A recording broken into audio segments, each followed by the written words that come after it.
Hi everyone, I'm Sukhman and today my topic of discussion is troubleshooting of hearing aids, means the problems which a hearing aid user face.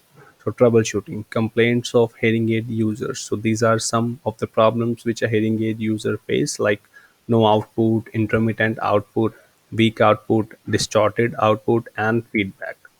Material and tools required for checking minor repairs of hearing aid. So firstly, multimeter, set of watch mechanics screwdriver, forceps, radio plier, cutting plier, set of some small jewelers, file screwdrivers, switch cleaning tool, soldering iron and solder board. So these are the some of the tools which is required to repair the hearing aids by an audiologist or any specialist. These are some other tools as well: soldering iron strand, desoldering pump, small sized tool brush, painting brush, crocodile clips, napkin cotton, battery adapter, and 1.5-volt cell. So if there is a problem of no output, like no cell in the aid, put 1.5-watt cell for body type and 1.3-watt cell for ear level.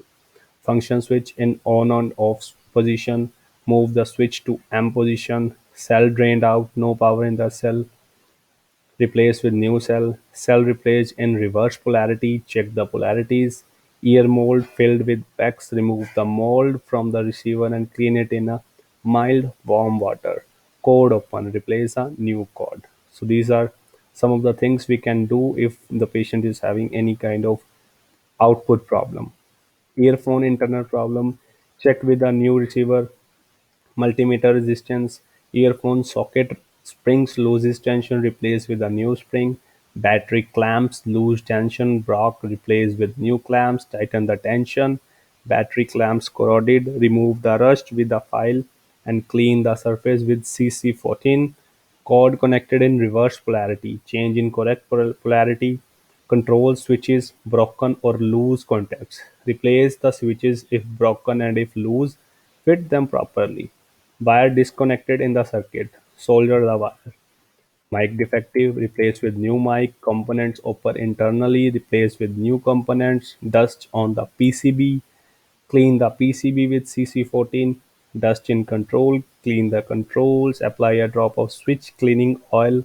Switch contacts corroded, clean the contacts. 7. Apply switch cleaning oil. Dust in the mic, clean the dust with painting brush. Mic grills blocked with dust, remove the dust. So these are some of the things which we can do in order to get the complete output. And if a patient is feeling like there is some intermittent sound, so what we can do, what are the possibilities and what are the rectifications? So earphone loose contacts, replace the spring of earphone socket, cord open, replace with new cord, battery contacts are loose, widen the battery clamps, replace the clamps. Wrong type of cell used, replace with a proper type of cell, control switches may broken or loose. If broken, replace, otherwise tighten the switch. Dry solder point, trace for the dry solder and resolder the point. Ear mold canal block, clean the mold. And if a patient is feeling like there is some distortion in sound, like what are the possibilities and rectification? Dust in the mic, remove the dust with a fine painting brush. Dust in the control, clean the contact with CC14. Weak contacts, trace the faulty component and replace it with a new one. And if a patient is complaining like there is some weak sound, like possibilities are battery drained out, replace a new cell, defective ear mold, change the ear mold, weak components, trace the faulty component and replace with a new one. Listening check, how audiologists can uh, check whether the listening is proper or not. Checking the output of hearing aid by listening, perceptual analysis dependent upon class, on and off switch, intermittent sound, distortion products. Now the care and maintenance of hearing aids. Battery polarities, cell life, tone control position, volume control position, ear mold importance and maintenance. Remove the cell when not in use for long time. Do not place the aid near fire, electrical appliances. Avoid the aid from rain, sun, cosmetic powder, dust, water, etc. Do not keep the aid when pets can reach. Do not drop the aid. Do not twist or knot the cords. Do not keep the aid and ear molds dirty. So, what are the causes? The troubleshooting chart aids to give you tips to solve only very simple practical problems.